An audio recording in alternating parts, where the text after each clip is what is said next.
Nem lembro qual que foi aí o último vídeo que eu gravei aqui. E estou gravando aqui nesse cenário hoje porque é a última vez que vocês vão ver esse cenário. Isso aqui vai ficar aqui, as estantes, né? Os livros vão comigo, obviamente. E esse sempre foi um dos principais cenários do canal. Nos últimos anos, nem tanto. Então, em homenagem a esse importante cenário dos vídeos do canal, já curta esse vídeo. Oi, gente! Hoje vamos falar das minhas leituras de julho e agosto. E tem bastante coisa legal. Então, acho que vocês vão gostar. E como sempre, começamos pela leitura do Buddy DLX, que é o grupo de leitura conjunta que eu tenho com a Dessa, da Louca dos Livros, e a Ray, do The Living Livro. E em julho e agosto, nós estávamos lendo Battle Royale, do Koushun Takami. Esse ano a gente fez uma coisa um pouquinho diferente, que foi colocar um calhamaço para metade do ano também, porque geralmente a gente só coloca em janeiro e fevereiro um calhamaço. Esse é um livro que eu tinha curiosidade já de ler há algum tempo. Eu até não lembro por que eu tinha essa curiosidade, mas enfim. E eu me surpreendi com o quão fluido ele foi, porque ele foi uma leitura muito rápida, não foi um calhamaço que cansou ou que parecia que nunca ia terminar. Nessa história, basicamente, nós temos uma turma de alunos que é colocado em uma ilha e eles têm que se matar até sobrar apenas um. É um troço aí bastante jogos vorazes, que inclusive o pessoal compara bastante. Pode ser que a ideia, em um geral, tenha sido uma inspiração para Suzanne Collins,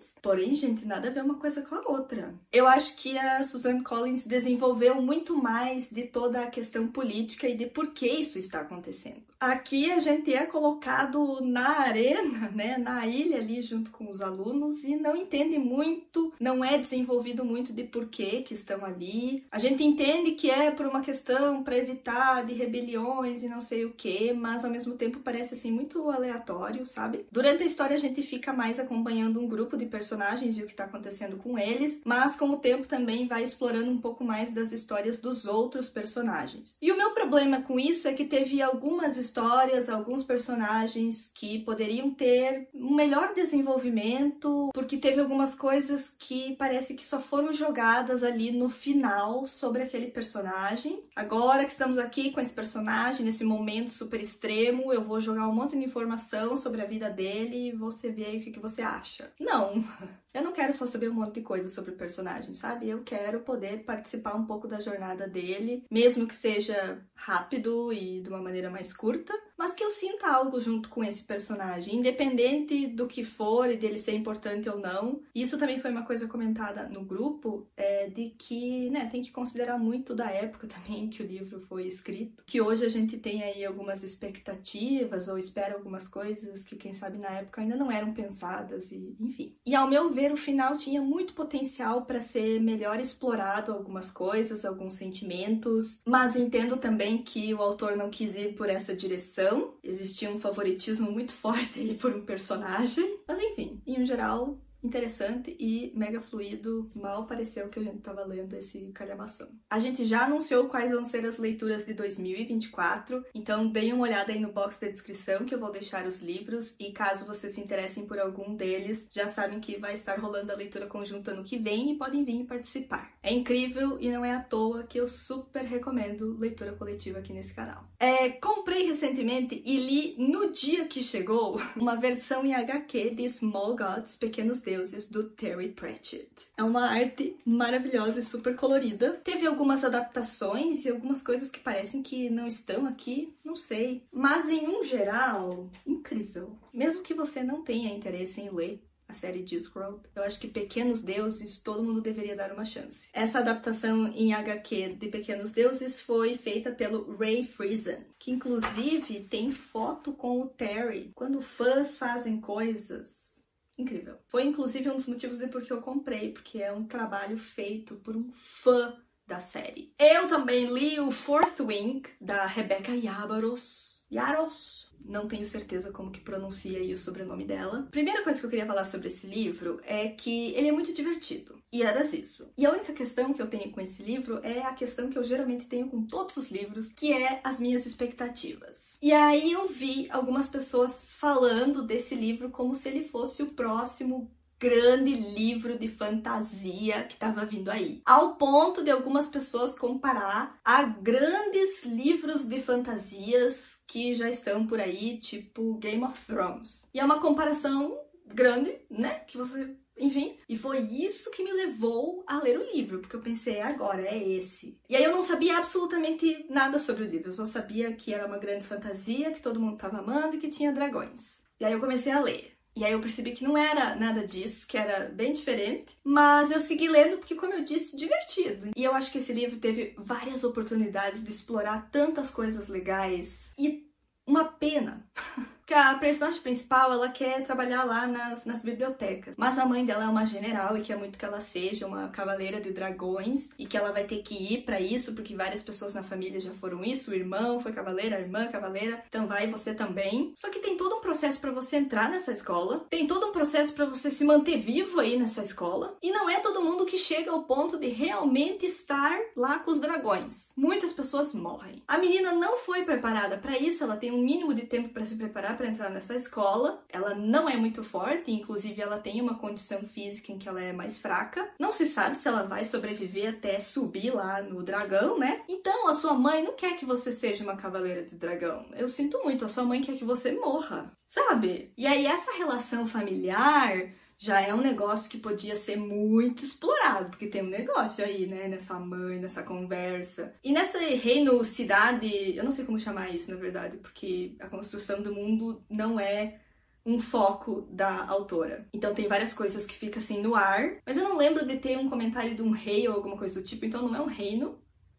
Enfim, aconteceu ali uma guerra, rebelião, algo do tipo. E os filhos dos rebeldes estão nessa academia. E os pais deles, muitos deles, foram mortos pela general, que é a mãe da personagem principal. De novo, a sua mãe não quer que você seja uma cavaleira de dragões. A sua mãe quer a sua morte, porque ela vai botar você lá como alvo. Essa mãe não tá bem. Você não vai querer proteger a sua filha? Também considerando que o pessoal ali naquela escola pode se matar? Tem regras de quando e como e tal, mas eles podem se matar. E aí assim, imagino que a situação seja vulnerável para o reino, cidade, espaço em que tudo isso aconteça, porque teve uma guerra e tal, e tem rebelião e os filhos dos rebeldes e não sei o que. Você não quer que todo mundo seja unido? Você realmente quer que eles estejam ali aprendendo a montar dragões e possivelmente se voltar contra você? Não vai estar mantendo a paz. E se tem esse encorajamento também de todo mundo se matar, não é sinistro isso no sentido de que você precisa que eles sejam todos aliados para enfrentarem uma luta junto para proteger a paz ali desse espaço? E os dragões também, eles... Bom,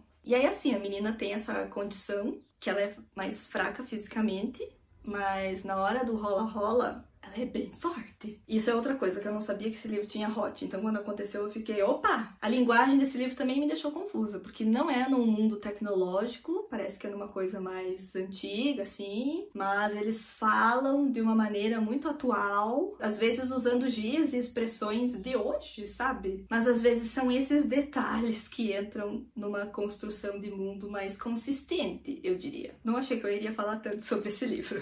Os perigos de não escrever um roteiro. Já que falamos disso, vamos falar então de fantasia muito divertida e que tem uma base muito boa e uma construção de mundo muito consistente, que é 12 Princesas e um Detetive, da Bella Fernandes, que, de novo, eu tive a honra de editar. Eu amei demais essa história, essas personagens, todas as personagens que a Bella cria para sempre no meu coração. O rei começa a suspeitar aí que as 12 filhas deles estão aprontando alguma coisa. Ele já juntou aí vários pontos da coisa, mas nada se conecta. O que as minhas filhas estão fazendo da vida? E aí, às vezes, estão super cansadas em um baile, sendo que dormiram a noite inteira. Não tinha que estar super bem pro baile, pro seu aniversário e tal. Por que tá cansada? Como assim? Parece que já dançou em outro baile. E aí ele chama um detetive pra vir dar uma olhada nisso, pra ver qual que é, pra investigar e ajudar nisso aí. Incrível. Próxima leitura foi Rádio Silêncio, da Alice Oseman, que inclusive esse livro foi um presente da Ray. E eu, de novo, as minhas expectativas, eu criei na minha cabeça a história desse livro, e aí eu fui ler e eu fiquei, ué, mas não era isso. Não é eu que tô lendo errado, é as pessoas que estão escrevendo os livros errados, entendeu? Porque eu tinha entendido na minha cabeça que esse era um livro que se passava só através de uma transmissão de rádio, de duas pessoas em um mundo pós-apocalíptico, algo do tipo, conversando por frequências de rádio. E isso me lembra outras histórias que eu já li, quem sabe por isso, aí associei as coisas. Tudo bem. Mas não é nada disso. a Frances acaba conhecendo o criador do podcast favorito dela, que tem toda uma história, um monte de personagem, e ela ama muito essa história, conhece ele é super famoso, e eles conversam, e ele nunca falou sobre ser o criador desse podcast, ninguém sabe que é ele, e aí começam a acontecer várias coisas, e eles ficam amigos, ela começa a participar do podcast, e é um livro que vai trazer muito essa questão da identidade, de lidar com pressões, de lidar com a própria pressão também, as coisas que a gente cria pra gente mesmo, e aí depois, ai meu Deus. E a importância também de a gente se escutar e não só deixar que outras pessoas digam o que é o que não é. É porque eu acho que eu só li isso aqui, ó. Olá, espero que alguém esteja ouvindo. Estou enviando esse sinal via rádio num pedido sombrio e desesperado de socorro. Depois nós tivemos o livro secreto, que é um projeto da Dessa, da Louca dos Livros, em que ela envia um livro assim, que você não sabe nada sobre ele, vai ter que só ler. E foi uma experiência muito, muito legal. Inclusive eu fiz um vlog de leitura dele, falando mais sobre essas várias reflexões que foram surgindo. Eu coloquei de volta a capinha que a Dessa fez, e não vou tirar agora porque vai demorar muito.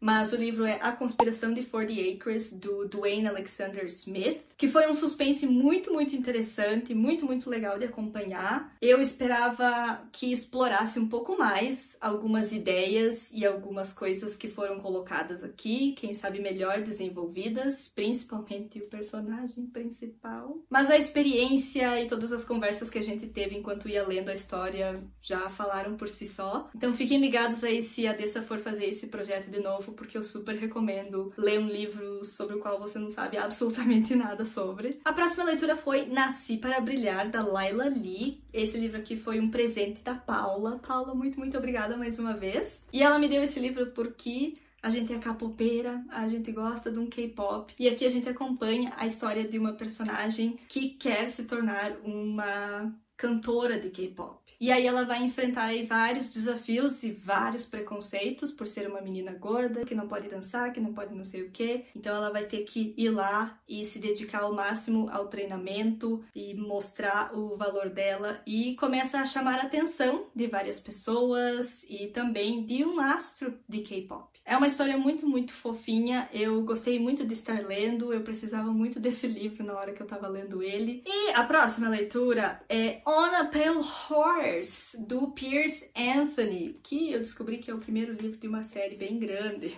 Mas basicamente o personagem principal mata a morte, e aí ele precisa então tomar o lugar da morte e ir garimpar as almas das pessoas, estar presentes lá nos momentos para levar o pessoal, né, pro além. Não era algo que ele estava procurando necessariamente, ele não queria nessa responsabilidade assim do nada, foi meio que no acidente, então ele tá tipo, meu Deus, como é que faz tudo isso? E vai aprendendo conforme vai fazendo e recebendo um pouco de ajuda também. E aí vai descobrir que tem coisas por trás disso tudo acontecendo, mas que tem algo sinistro aí. E ele foi envolvido e agora ele vai ter que lidar com isso e como é que ele faz. E também nesse começo, né, de trajetória como morte, ele vai se questionar muitas coisas sobre isso também. Esse momento tão delicado, né, em que a pessoa acaba de falecer e tá ali tentando entender o que rolou. O livro não se aprofunda tanto nisso, tem as reflexões e tal, mas elas não são tão profundas quanto eu gostaria, quem sabe. E tenho pra mim que fãs de Sandman e também fãs da minissérie do Morte, de Discworld, vão gostar dessa visão de morte, das reflexões nesse livro, da aventura sobre isso que tem aqui. Esse livro super velho, né, que eu comprei num sebo, eu acho, não me lembro. Estante virtual, aqui ó, tá vendo como é bom ter esse post-it dentro do livro para esses momentos aqui, que daí tá aqui a informação que eu preciso, minha gente. Bom, gente, era isso. Eu espero que vocês tenham gostado desse vídeo, dessas leituras. Me contem aí nos comentários o que vocês andaram lendo, se já leram esses livros, se ficaram interessados. Não se esqueçam dos links de compra da Amazon, que comprando através desses links vocês ajudam muito o Xícara Quente sem pagar nada mais por isso. E é claro, curtam esse vídeo, se inscrevam aqui no Xícara Quente, caso vocês ainda não sejam inscritos. Muito, muito obrigada por assistirem e eu vejo vocês em um próximo vídeo. Tchau!